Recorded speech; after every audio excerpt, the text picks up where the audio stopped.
하나님의 말씀은 디모데후서 2장 1절부터 13절까지 말씀입니다. 봉독하겠습니다. 내 아들아, 그러므로 내가 그리스도 예수 안에 있는 은혜 속에서 강하고 또 내가 많은 증인 앞에서 내게 들은 말을 충성된 사람들에게 부탁하라. 저희가 또 다른 사람들을 가르칠 수 있으리라. 내가 그리스도 예수의 좋은 군사로 나와 함께 고난을 받을지니 군사로 다니는 자는 자기 생활에 얽매이는 자가 하나도 없나니 이는 군사로 모집한 자를 기쁘게 하려 함이라. 경기하는 자가 법대로 경기하지 아니하면 멸류관을 얻지 못할 것이며 수고하는 농부가 곡식을 먼저 받는 것이 마땅하니라. 내 말하는 것을 생각하라. 주께서 범사에 내게 총명을 주시리라. 나의 복음과 같이 다윗의 씨로 죽은 자 가운데서 다시 살으신 예수 그리스도를 기억하라. 복음을 인하여 내가 죄인과 같이 매이는 데까지 고난을 받았으나 하나님의 말씀은 매이지 아니하니라.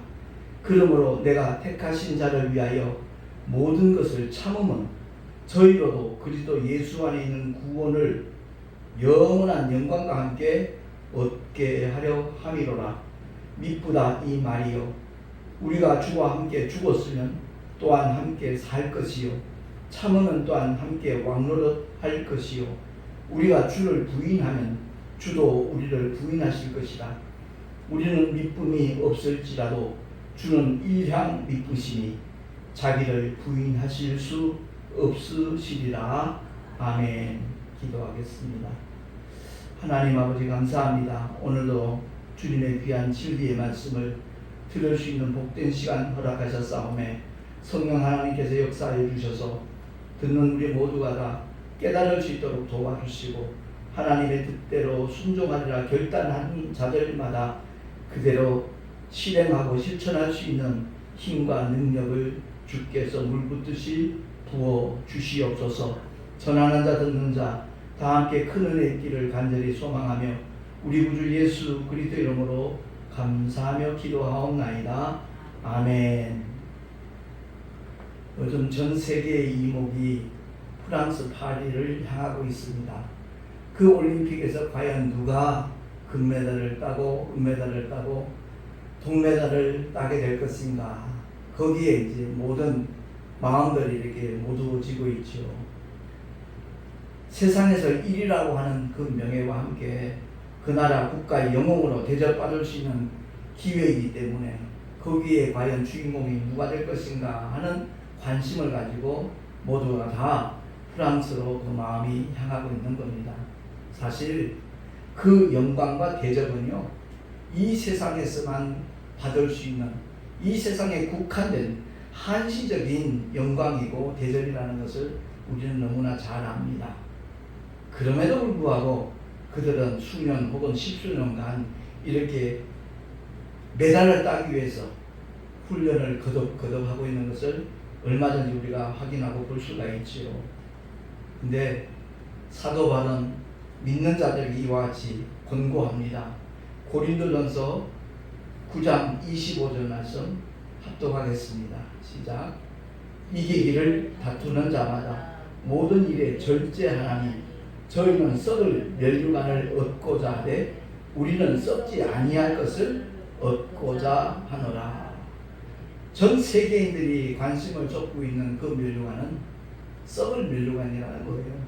그것을 위해서 모든 것을 바치는 이 세상 사람들의 어리석음을 살짝 지적하고 있기도 하면서 동시에 우리 믿는 자들은 어떤 멸류관을 바라보고 믿음의 길을 걸어가야 될 것인가, 이 믿음의 경주를 행할 것인가 하는 것에 대해서 일깨워주는 메시지이기도 합니다. 어리석게도 세상의 마음에 빼앗겨버린 그런 성도들이 우리 주변에 굉장히 많기 때문에 사실 목회자 한 사람으로서 마음이 아플 때가 많이 있습니다. 정녕 하늘의 멸류관을 얻기에 정말 최선을 다하는 믿음을 가지려면 다른 것 없으면 세 가지 유혹만 피하고 이기면 되는 겁니다. 선악과를 통한 세 가지 유혹 잘 아시죠? 먹음직도 하고 보암직도 하고 지혜롭게 할 만큼 탐스럽기도 한 그 선악과 그 세 가지 유혹을 우리가 뿌리치고 물리칠 수 있다면 누구나 다 믿음의 경주를 끝까지 잘 할 수 있다 하는 것을 성경은 우리에게 말씀을 하고 있습니다. 야고보서 1장 12절에 보면 멸류관에 대해서 잠깐 말씀하죠. 다시 한번 합독을 하겠습니다. 시험을 참는 자는 복이 있도다. 이것에 옳다 인정하심을 받은 후에 자기를 사랑하는 자들에게 약속하신 생명의 멸류관을 얻을 것입니다. 그렇습니다. 생명의 멸류관을 얻기 위하여 믿음의 경주를 하는 사람이라면 그 사람은 바른 방향으로 신앙생활을 하고 있다 하는 것을 깨닫게 됩니다. 그렇습니다. 언젠가 나그네 인생길은 끝이 나죠. 마감이 되죠. 이 육신의 날은 시한적인 존재이기 때문에 그렇습니다. 그러나 이 육신 속에 담겨져 있는 실제 나 하나님의 형상대로 그 모양을 따라 지음받은 나 영혼은 결코 시한적인 존재가 아니거든요. 그 영혼이 주님 앞에 서는 날 그야말로 주님 앞에 인정받고 칭찬받고 상급을 받을 수 있는 믿음의 사람이 된다면 그 사람은 이 세상에서 아니 우주에서 가장 행복한 믿음의 주인공이 될 것입니다. 계시록에서도 말씀하고 있어요. 계시록 2장 10절 시작. 내가 죽도록 충성하라. 그리하면 내가 생명의 멸류관을 내게 주리라. 아멘. 금메달을 따도 그게 생명의 멸류관은 아니라는 사실을 일깨워주고 있습니다. 그렇습니다. 주님 앞에 수고한 만큼 헌신한 만큼 충성한 만큼 하나님께서 그 모든 과정들을 지켜보셨고 그 결과에 대하여 하나님께서 보상하신다 하는 것을 성경은 말씀하고 있습니다. 행한 대로 갚으리라. 저는 그 말씀을 늘 기억하면서 목회를 하고 있거든요. 예전에는 물론 내 마음대로 내 뜻대로 내 생각대로 목회하는 시절들이 있었습니다만 14년 전에 하나님께서 깨닫게 하시고 난 다음부터는 늘 어떤 상황에서도 과연 주님은 여기서 무엇을 원하실까? 어떤 선택을 바라실까? 그것을 생각하게 되더라고요. 그렇습니다. 성령이 이미 내 안에 와 계셨지만 성령을 무한하게 하고 성령을 무시하는 그런 시절들이 너무나 많았기 때문에 더더구나 주님의 작은 음성에도 귀를 기울이는 그런 습관이 생기게 되더라고요. 그렇습니다. 아울러 사도 바울은 빌립보서를 통하여 멸류관에 대해서 다시 한번 언급하고 있는데 빌립보서 4장 1절입니다. 시작. 나의 사랑하고 사모하는 형제들, 나의 기쁨이요 멸류관인 사랑하는 자들아. 아멘. 그렇습니다. 기쁨의 멸류관은 바로 성도들이다 하는 것을 바울은 말하고 있습니다. 그가 복음을 전하여 그리스도 예수를 구주로 영접한 모든 영혼들, 그들이 바로 나의 기쁨의 멸류관이다 하는 것을 바울은 고백하고 있는 겁니다. 아울러 데살로니가서 2장 19절에도 동일한 메시지죠. 합독합니다. 우리의 소망이나 기쁨이나 자랑의 멸류관이 무엇이냐? 곧 너희가 아니냐? 라고 사도 바울은 말하고 있습니다. 그래요. 한 영혼에게 복음을 전하여서 그가 제대로 믿음이 성장할 수 있도록 돕는 사람들은 그가 목사가 아니라 할지라도 평신도라 할지라도 바로 그 영혼이 그 사람에게 기쁨의 멸류관이 된다 하는 것을 성경은 말씀하고 있습니다. 아울러 사도 베드로는 이와 같이 선언하잖아요.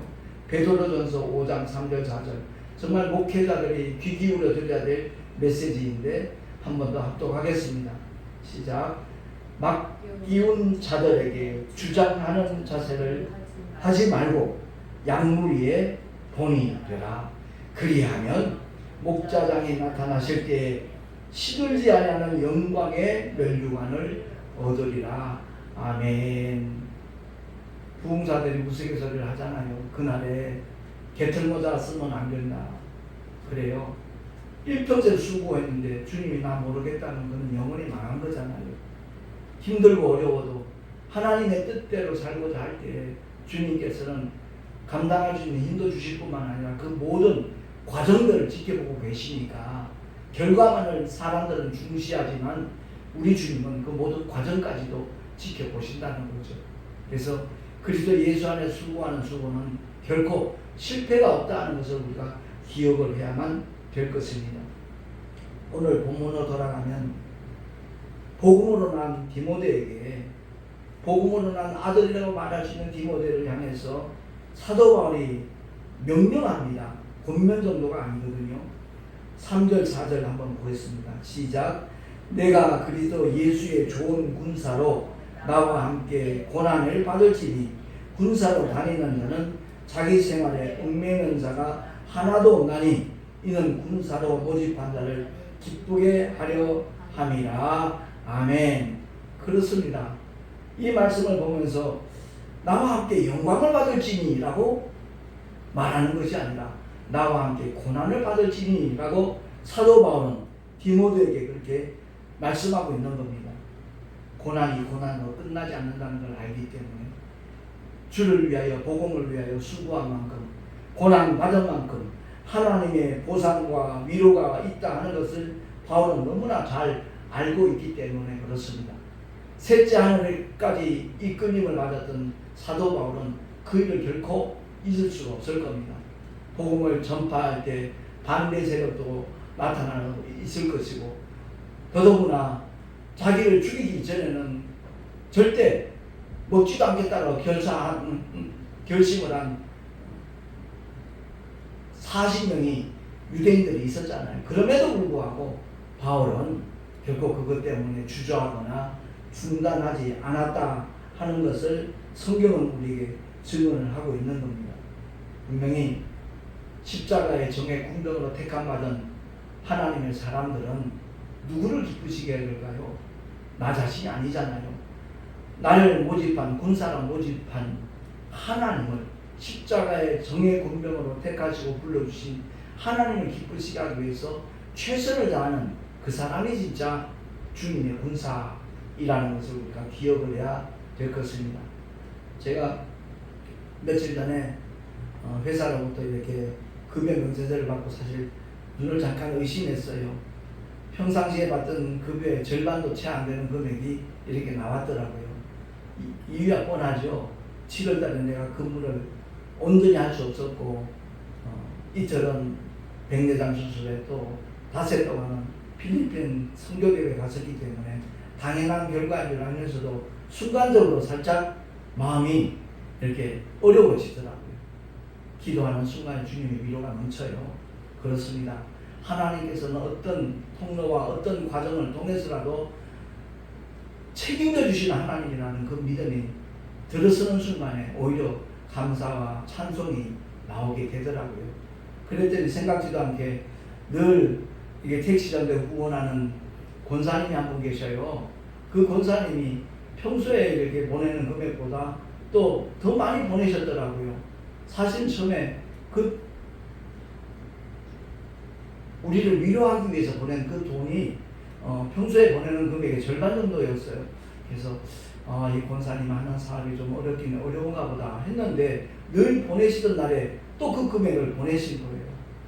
그것을 보는 순간에 이 한 권사님을 통해서 하나님이 이렇게 위로하시는구나, 힘을 주시는구나, 아무리 난관이 있어도 그것 때문에 타협하지 아니하고 그것을 뛰어넘는 그 믿음을 하나님이 기뻐하시는구나. 또 전에는 우리 동생이 필리핀 갔다 와서 너무 힘들고 어려울 텐데 이 무더위 속에 몸보신하라고 또 일정 금액 또 헌금을 별도로 했더라고요. 그래서 아내와 함께 그 음식을 먹으면서 마음속에 너무나 고마운 마음이 이렇게 되살아나더라고요. 그렇습니다. 우리는 하나님의 부르심을 받았고 하나님의 택하심을 받은 십자가의 정의 군병이거든요. 그렇다면 하나님께서 맡겨주신 사명을 감당하는 일에는 내 형편, 처지 그거 앞세워서는 안 되는 겁니다. 남자들은 군대 가서 군생활을 했으니까 잘 알잖아요. 입대하는 순간부터 제대하는 그 순간까지 그야말로 이 나라를 지켜야 되는 대한민국의 어떤 군인으로서 그 사명을 감당해야지. 만약 그 영역을 벗어나면 탈영병으로 그만큼 이렇게 어려움을 겪게 된다는 걸 너무나 잘 알고 있지 않습니까? 이 세상의 군사가 아니라 하늘의 정의 군병으로 하나님 택하셨다는 그 사실에 우리는 자부심을 가져야 되고요.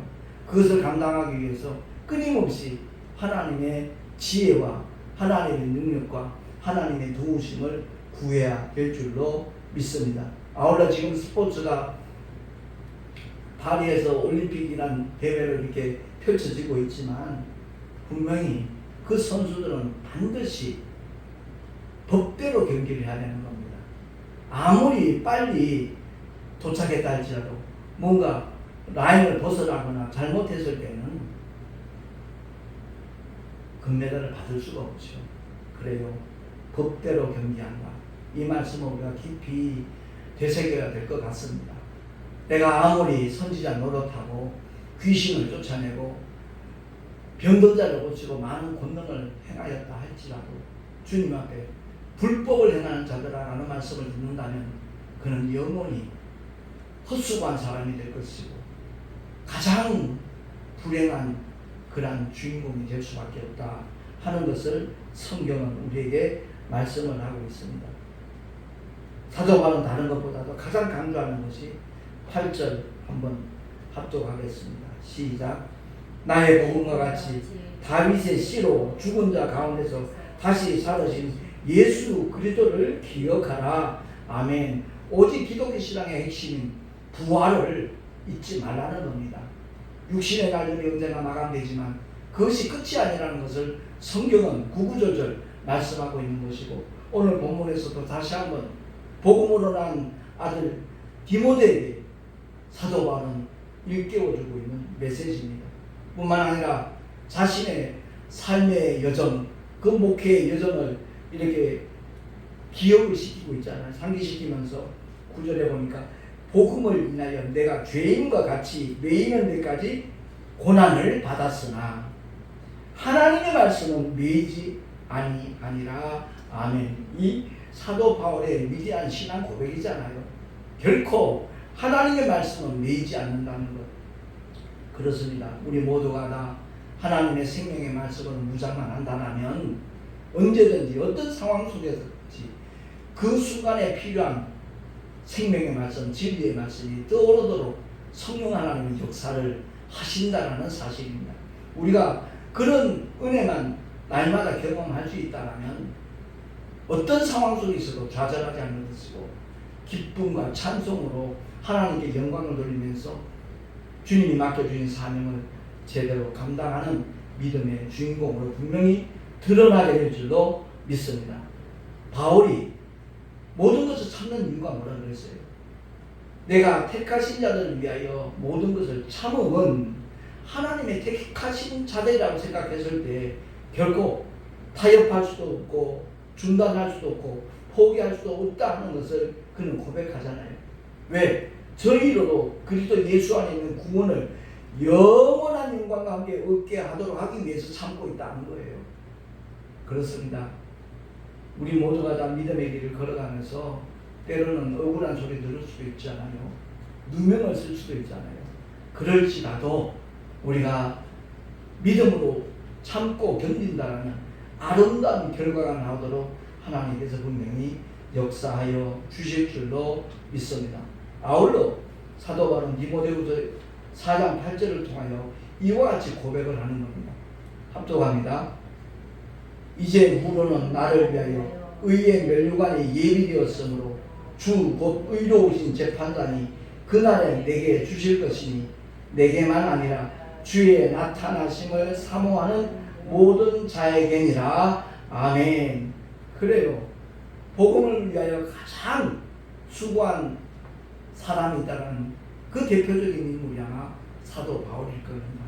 당시 세계 3차 선교 여행을 다니면서까지 그는 복음을 외쳤던 사람인데 그가 그런 수고를 하는 이유는 다름이 아니라 복음 전하는 자들에게 하나님께서 의의 면류관을 예비하신다는 것을 너무나 잘 알고 있기 때문에 바로 그날을 사모하면서 힘들고 어려워도 끝까지 그 길을 걸어갔다 하는 것을 고백을 하면서 아울러 우리에게 권면하는 메시지가 뭡니까?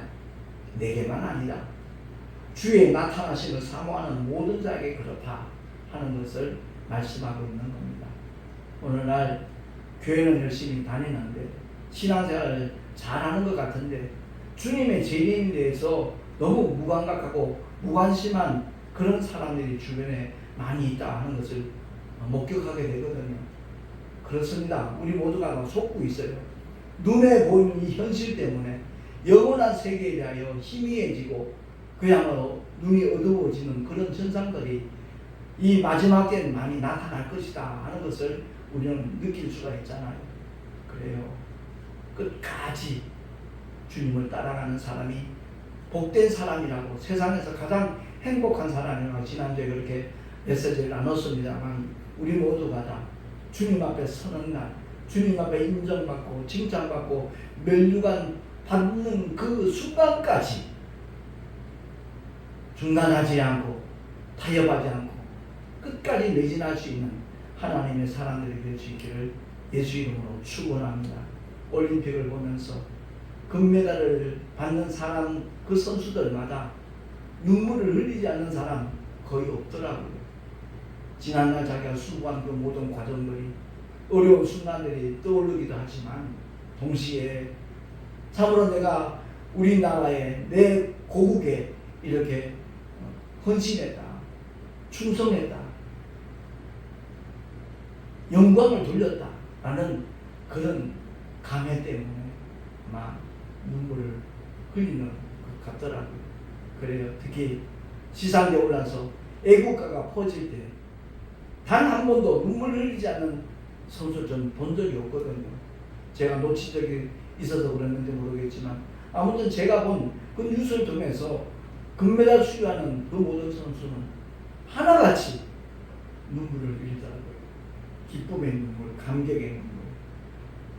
인정받았다는 그 사실에 얼마나 감사하겠어요. 그렇습니다. 근데 그 보상은 이 세상 사는 날 동안만 적용되는 보상인데, 영원한 하나님의 보상, 많은 사람을 옳은 대로 돌아오게 하는 사람은 그야말로 하늘에서 묵별처럼 영원토록 비칠 것이다 라고 다니엘서 12장 3절에 말씀하고 있지 않습니까? 오늘 본문의 말씀을 통해서 과연 우리는 어떤 믿음의 길을 걸어가고 있는가? 과연 내 신앙생활의 목적은 무엇인가? 어떤 사람은 단순히 내 영혼이 구원받았다 그 한 가지로 만족하는 사람도 없지 않아 많이 있고요. 기왕이면 하나님의 말씀대로 순종해서 하나님이 주시는 복을 누리며 살자, 그 복을 나눠주면서 살자, 그렇게 생각하는 믿음의 부류들도 있고요. 더 나아가서 복음을 위하여 주 예수의 이름을 위해서 목숨까지 아끼지 않고 전도하는, 선교하는 그런 믿음의 사람들도 있거든요. 과연 나는 어느 부류에 속하고 있는가? 첫 번째인가? 두 번째인가? 아니면 정말로 하나님이 기뻐하시는 일을 위하여 최선을 다하는 하나님의 사람으로 충성하고 있는가? 한번 점검하면서, 기회는 지나갑니다. 영원토록 기회가 있는 것은 아니거든요. 우리의 육신의 날들이 바로 기회라는 것을 기억을 하고, 하나님께서 내 영혼을 취하여 가시는 그 순간까지 복음을 위하여, 주의 몸된 교회를 위하여, 많은 영혼들을 위하여 최선을 다하여 충성하리라 결단하는 우리 모두가 될 수 있기를 예수 이름으로 부탁합니다. 뿐만 아니라 그렇게 하나님 앞에 설 수 있는 믿음의 주인공들, 면류관의 주인공들이 될 수 있기를 예수 이름으로 축원합니다. 기도하겠습니다. 하나님 아버지, 영원한 하늘의 면류관을 받기 위해서는 우리가 어떻게 해야 될 것인가에 대하여 다시 한번 말씀을 상고해 보았습니다. 세 가지 시험을 통과할 수 있는 우리 모두가 되게 하여 주시옵소서. 떡 때문에 주저앉지 않게 하시고, 타협하지 않게 하시고, 명예와 인기 때문에 영원한 하나님 나라를 놓치는 일이 없게 하시고, 그야말로 어떤 권자 때문에 하나님의 명예에, 하나님의 권위에 도전하는 어리석음에 빠지지 아니하도록 주여 우리의 신령을 주장하여 주시옵소서. 한때는 복음을 위하여 귀하게 쓰임을 받다가 결국에는 하나님을 대적하는 자, 하나님의 이름을 차지하는, 하나님의 영광을 가로채는 그런 자로 전락하는 이단들이 얼마나 많은지 모릅니다. 그들을 거울 삼아서 끝까지 낮아지며 오직 주의 복음을 위하여 헌신하는 우리 모두들 되게 하여 주시옵소서. 예수 그리스도의 이름으로 감사하며 기도하옵나이다. 아멘. 교회 소식 주보를 참고하시기 바랍니다.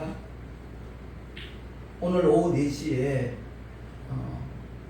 연세중앙교회에서 한국교회 총연합회 주관으로 광복절 기념 감사 예배가 연세중앙교회에서 진행이 됩니다.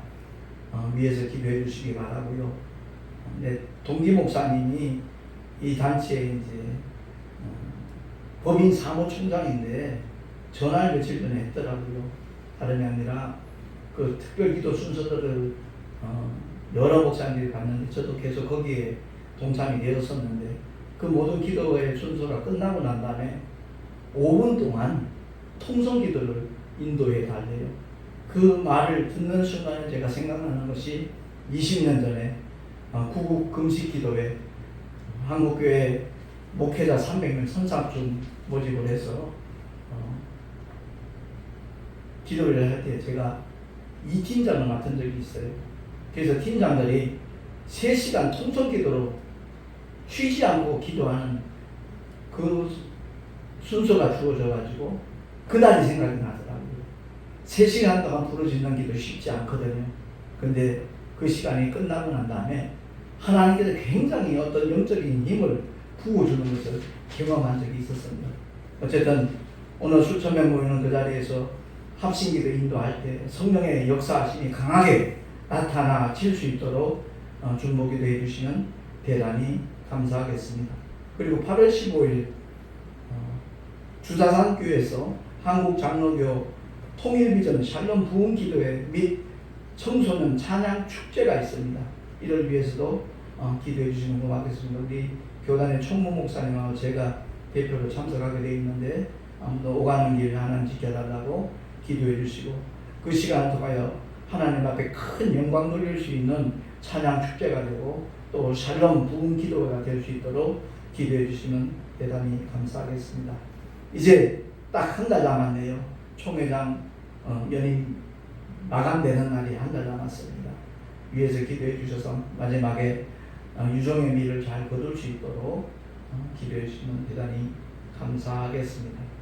드린 예물 위하여 축복 기도하고 축도로 예배를 마치도록 하겠습니다. 하나님 아버지 감사합니다. 오늘도 주님을 예배하며 11조와 헌물을 드렸습니다. 기쁘시게 흠양하여 주옵시고 아버지의 뜻이 이루어지는 일에 아름답고 요긴하게 쓰여지게 하여 주시옵소서. 드린 손길들마다 복되게 하시고 드린 예물이 하늘의 상급으로 쌓여지도록 주님 축복하여 주시옵소서. 오직 주의 영광만을 드러낼 수 있는 하나님의 종들로 쓰임받는 우리 모두가 되기를 간절히 소망하며 우리 구주 예수 그리스도의 이름으로 감사하며 축복하며 기도하옵나이다. 아멘.